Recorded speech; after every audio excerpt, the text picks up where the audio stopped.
Good evening, everyone. My name is Sharika Morak, and I serve as the Executive Director of Bayou Mental Health Services.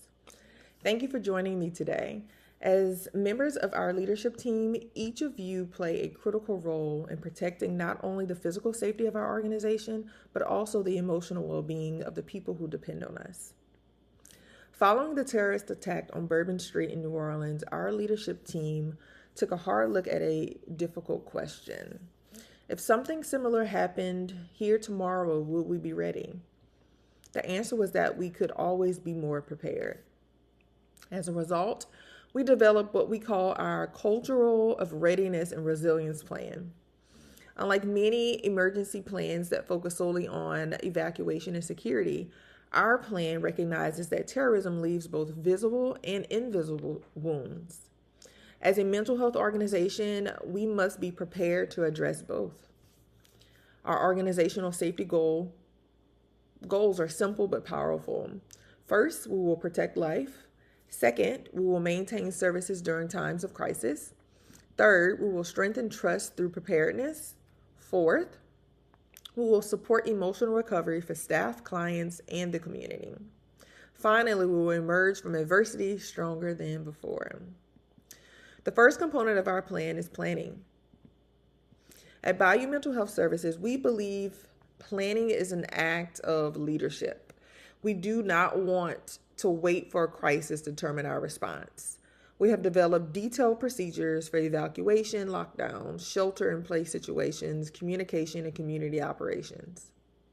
However, our planning goes beyond logistics. We have also identified how we will continue delivering critical mental health services if our building becomes inaccessible. This includes telehealth capabilities, remote work procedures, and alternative service locations. The second component is partnerships. Terrorism impacts entire communities, not just individual organizations. Because of this, we have established relationships with local law enforcement, emergency management officials, hospitals, public health agencies, schools, faith communities, and neighboring behavioral health organizations. These partnerships ensure that when a crisis occurs, we are not introducing ourselves for the first time. We are responding as trusted partners with shared goals and coordinated resources. The third component is preparedness. Preparedness is not a binder sitting on a shelf. Preparedness is a culture. Every employee receives emergency response training and participates in drills throughout the year. Staff are trained to recognize warning signs, identify suspicious activity, and understand their responsibilities during any emergency. We also emphasize psychological preparedness. Employees are encouraged to discuss fears, ask questions, and develop confidence in the organization's response capabilities before an emergency ever occurs. The fourth component is client and staff safety. While physical safety remains our highest priority, we recognize that our clients may experience fear, panic, confusion, or trauma during a crisis. For that reason, our safety procedure includes trauma-informed communication strategies. Staff are trained to provide calm, clear, and supportive instructions while helping individuals regulate emotions and maintain a sense of safety. Our goal is not simply to move people out of harm's way. Our goal is to help people feel safe during one of the most stressful moments of their lives. The fifth component is mitigation. Mitigation means reducing risk before tragedy occurs. We have implemented visitor management procedures, controlled access points, security cameras, panic notification systems, and environmental safety assessments. More importantly, we have created a workplace culture where every employee understands that safety is everyone's responsibility. Awareness, vigilance, and communication remain our strongest tools for prevention. The sixth component is response. If a terrorism-related incident occurs, our emergency leadership team will immediately activate. Our priorities will be preserving life, accounting for staff and clients, communicating with emergency responders, and maintaining accurate information sharing.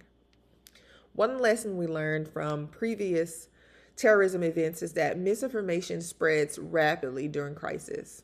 Therefore, communication will come from designated leadership personnel to ensure consistency, transparency, and accuracy. The final component is recovery. Recovery is where Bayou Mental Health Services becomes uniquely positioned to serve. Long after first responders leave and media coverage ends, many people continue struggling with grief, anxiety, fear, survivor's guilt, and trauma. Our organization will provide crisis counseling, trauma-informed therapy, support groups, employee assistance services, and community outreach initiatives designed to promote healing and resilience. We recognize that recovery is not measured in days or weeks. Recovery is a long-term process that requires compassion, support, and sustained engagement. As leaders, our responsibility is not simply to prepare for the worst-case scenario. Our responsibility is to create an organization that remains steady when others feel uncertain. The tragedy on Bourbon Street reminds us that terrorism can occur without warning. However, it also reminds us that preparation, partnership, and leadership matters. At Bayou Mental Health, we are committed to protecting lives, support recovery, and strengthening resilience within our organization and through the communities we serve. Thank you for your leadership, your commitment, and your dedication to assuring that Bayou Mental Health Services remains prepared for whatever challenges the future may bring. Thank you.